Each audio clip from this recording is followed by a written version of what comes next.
on the show. Head. I thought Ryan Hollins' basketball takes were funny. I'm here every morning. I kid Ryan Hollins because he's my friend. Here we go, Coach. Dak Prescott and the Cowboys taking on Tom Brady and the Patriots in Foxborough. Picked this up in the first quarter. No score. Brady looking for the rookie, N'Keal Harry. His first career touchdown. Nice job, kiddo. It was a beauty. Pats take a 7-0 lead. Jump to the fourth. Cowboys down 4. Driving. Dak finds Ezekiel Elliott for the first down, but Dallas penalized for a questionable tripping call. They actually had 2 tripping calls in this game. Couple plays later. Dak to Amari Cooper, who is having a very slow afternoon on 4th and 11. Big first down, but the play is reviewed. The ball clearly hits the ground here. Turnover on downs. 0 catches for Amari on the day. Patriots holding on for the 13-9 win. All right, Nick, let's start with you, and let's start with the Cowboys. Who do you blame for their loss in this one? I know a ton of people are going to blame the officials. And that tripping call, both of them were egregious. The one at the end, particularly because of the time score situation of it. And it reminds you a little bit of, if you remember 2 months ago, the Detroit-Green Bay game on national television, where they kept calling incorrectly hands to the face. But the difference was, had they not called that against Detroit, Detroit was in position to win that game. If they don't call that tripping call against into this football game, the Cowboys still got to go 70 yards or 67 yards, I think it was 63 yards, in order to score a game-winning touchdown, and they hadn't been able to score a touchdown all game. So, yeah, the officiating was bad. Again, fine. The NFL deal with it in the offseason. Why were you in that position? Why in a game where New England has 0 elongated touchdown drives? They had 1 touchdown drive, and it was after a blocked punt. Shocker, New England whooped them in special teams. And, Coach, you tell me, special teams, I've always been told, is a reflection of coaching. That more so than anything else on the field, the special teams, not just special teams coach, but the way the team is coached from the top down. And when you get so confused by the Patriots punt team that you take a delay a game, that you then get an illegal motion penalty that changes field position by 20 yards, which, by the way, leads to one of New England's 3 field goals on the day. You look at it, or wait, 2 field goals on the day, pardon me, 2 made field goals on the day. You have to say, even before Jason Garrett inexplicably kicks a field goal on 4th and 7 when you're down 7 late in the 4th quarter, that if I'm dishing out blame, the Cowboys coaching staff has to get the lion's share of it, to my eye. Well, with special teams, it's always been a priority for Bill Belichick, whether it's when he was in Cleveland or when we were in New England. He's going to draft players that are core special teams players. He's going to build the back end of the roster and the guys that the back end of the group that actually makes it to the game that are going to be core contributors to special teams. So there's no secret that that's always been a priority for him, and he puts a lot of emphasis on it in practice as well. So they're going to have an advantage there. You know, the confusion that Dallas had was surprising. But to me, offensively, the fact that they couldn't get Amari Cooper involved at any level was shocking. And look, Julian Edelman gets doubled. A lot of receivers get doubled. And I'm not advocating forcing the ball to someone, but you've got to be able to design some plays to where he has a chance to beat double coverage. Over routes are always a good answer. But besides that, if you sit back and you let New England dictate the terms of the game, you have no chance. You can't be stationary, and you can't be lack creativity so that they can just do whatever they want to do. And it surprises me week in and week out where teams try that model against them and are surprised that they're not successful. Give an example of what you're talking about. Where did they lack creativity? Where did they not play their game and the greatest example of someone that used to give us a hard time was Mike Shanahan, because every single time he played him, it was what your weakness was. He was able to attack that weakness, and he'd do it the whole game. It could be 50 snaps of empty. It could be 50 snaps of big people, 22 personnel. And then you get the teams that come out and say, we're going to do what we do. We're going to get in 2-by-2, and we're going to run these routes, and maybe this week we'll motion to 3-by-1.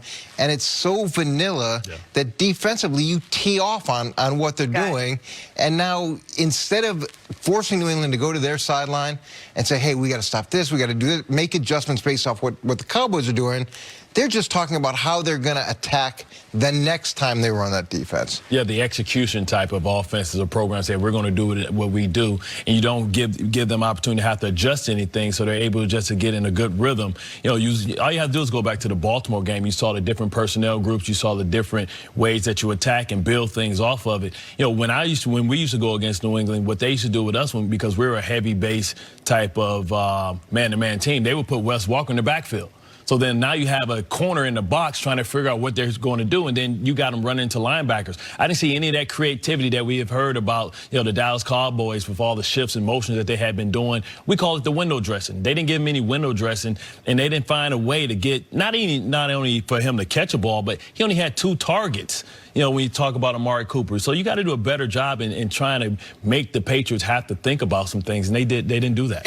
And the Baltimore example is a great example of what gives Tom problems. It's disguising, it's guys walking around, it's overload blitzes. It's not things that you just come up to the line of scrimmage and you get a pre-snap read. Everything is post-snap, and things don't look the same down in and down out, and that now makes you uncomfortable and forces you have to adjust. And I hate to just bang on coaching, and I especially hate to do it when coach is sitting right here, because I know you think I probably do that too often, but this game in particular, all of us knew that New England's kicking it short. Troy is on the broadcast saying, guys, they're kicking it short. Why are you in the end zone? And guess what happened?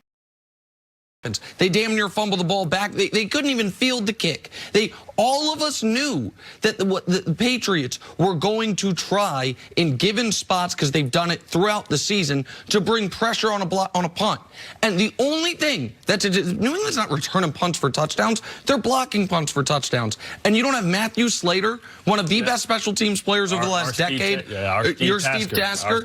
Right, you don't have him blocked. And then at the end of the game, the situational coaching is, to me, inexplicable, except I can explain it because I've been watching Jason Garrett. A few weeks ago, you didn't understand the flow of the game, that Dak was playing one of his best games, Zeke was not, and you took the ball out of Dak's hands. Conversely, this week, Zeke, when they went to heavy personnel, when they either brought in an extra offensive lineman or had 2 tight ends on the field, New England had no answers. After the big Randall Cobb play, you need to, as a coaching staff, say, we are going to go heavy. We are in 4-down situation where 3 yards per carry will work, and we are feeding Zeke. They have a 1st and 10. They give the ball to Zeke. It's 3 yards. That's fine. 2nd down, you throw to Witten, who played one of his worst games of the season, and that's saying a lot.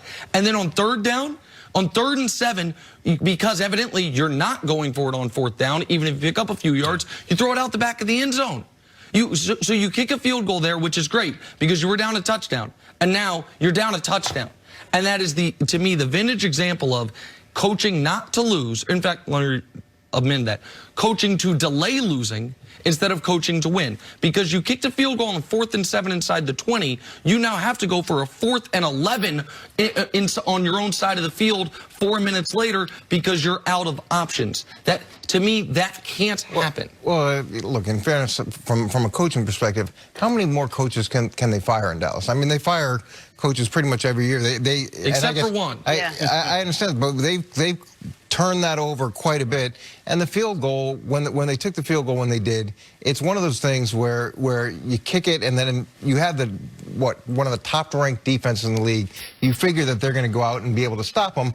But if they don't, it is an insurance policy. If New England goes down and kicks a field goal, you still have a chance to be in that game. If you go for it on 4th and 7, New England gets a drive and kicks a field goal, the game's effectively over. Right, but I guess my argument, my pushback there, the problem would be is you have to know that if they were down 6, I feel very differently. If they're down 6, where now a field goal cuts it to 1 field goal. What were the odds that Dallas, who over the first 56 minutes of the game had not been able to drive the ball on an extended drive throughout the entire game, was going to, in a 2-minute offense situation where New England knows what you have to do, going to be able to drive the length of the field? Because they did get that stop. They got the stop they wanted to get to where a touchdown could win, and they ended up throwing an incomplete pass on 4th and 11. Well, you're trusting Dak Prescott, right, who was one of the hottest quarterbacks coming into this week, throwing for over 800 yards in the last 2 weeks. And, things change. You can be struggling